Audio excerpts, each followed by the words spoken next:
Hello everyone, watch this review here. They look at the Marvel Universe, Doctor Strange, not to be confused with either Adam Strange or Doctor Strangelove. As far as Marvel characters go, Doctor Strange is one that you probably might only be familiar with more if you follow comics, just because he hasn't had a ton of appearances outside of that, and within the comics he is a pretty significant character. Outside of it, he just gets random cameos and stuff like Spider-Man the Animated Series. But he also has his own animated Marvel movie now, so yeah. But hold on a second till I'll get this out pack. Doctor Strange comes with a stand. However, I'd much rather have a flight stand, given that the character would look a lot cooler doing it, but you know, he doesn't even have a peg in his back, which is something I've never quite liked about the Marvel Universe line. Something that the Showdown line did sort of all the time. Although, granted, you know, not having the hole through the cape is nice. As for the figure itself, I should mention that there is a variant available. Apparently it's a clear-through version. I'm not exactly sure why that's significant, although I imagine the character can probably turn invisible, considering he can sort of alter his appearance in some of the things that I did see him in. Now, a few complaints with this. First off, there's nothing anchoring his cape in place, so it has a tendency to flop around, where you're just holding him up and messing around with it. So, you know, it's kind of bothersome. I don't think there's a way to really take it off. I mean, you can probably sort of squeeze it off if you move the head far enough back, but the head's on one of these modified joints, so I don't think it just pops off like they do the rest of the line. Another thing is he's got this really crazy upraised eyebrow on the left side there. Sort of a weird amused expression or something. I don't know what's up with that, but I mean, other than that, you know, pretty cool figure. As far as I can tell, the only really obviously recycled portion are the legs here, which look like they could be from virtually any Marvel Legend almost, but you know, the upper body looks like it's new sculpting on the torso and everything. The cape appears to be completely new or reasonably facsimile. Of course, you know, this brooch here is completely new, and you know, all in all, really cool looking figure with some articulation you don't typically see on the more standard Marvel Legends figures, including the ball and socket here at the elbows.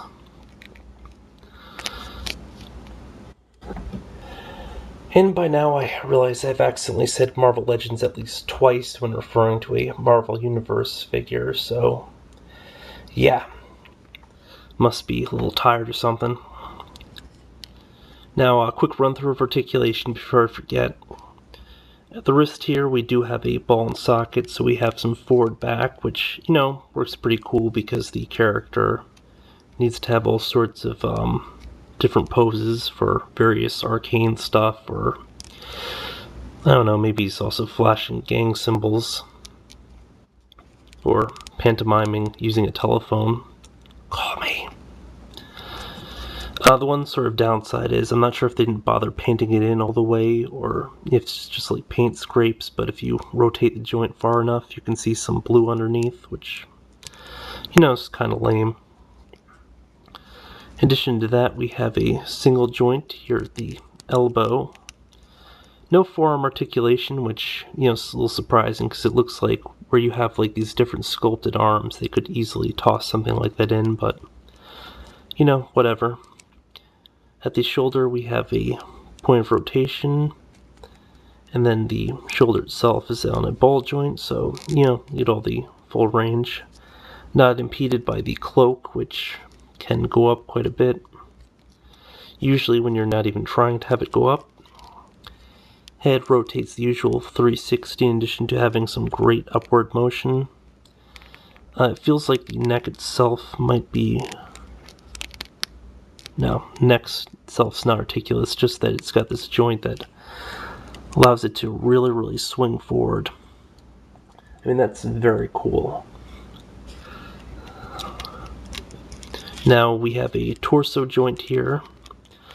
By the way, a lot of the joints in this are really, really loose. I'm not sure if it's just mine, but you know, it's got a huge range for side to side, then good range for all around.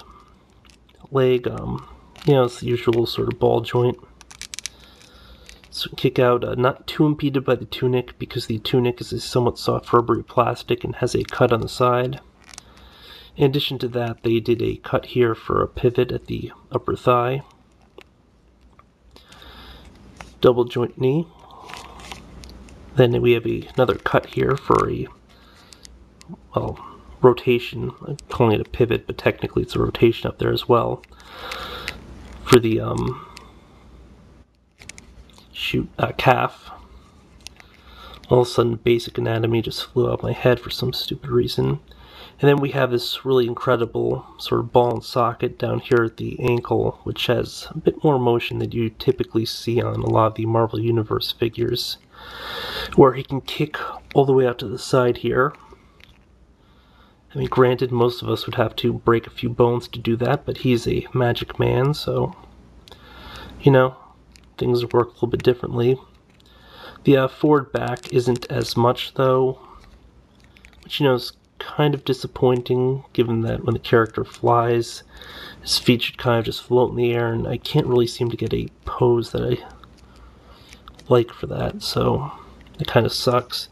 The other kind of big thing that I wish they would have included is just some mystical looking accessories, like say you know, just some generic blue or purple or whatever color, red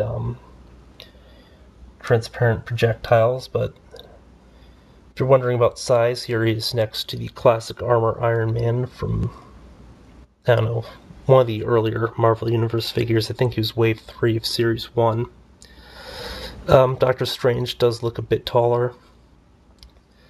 Not sure if that's proper in terms of canon or whatever, but, you know, not that big of a concern.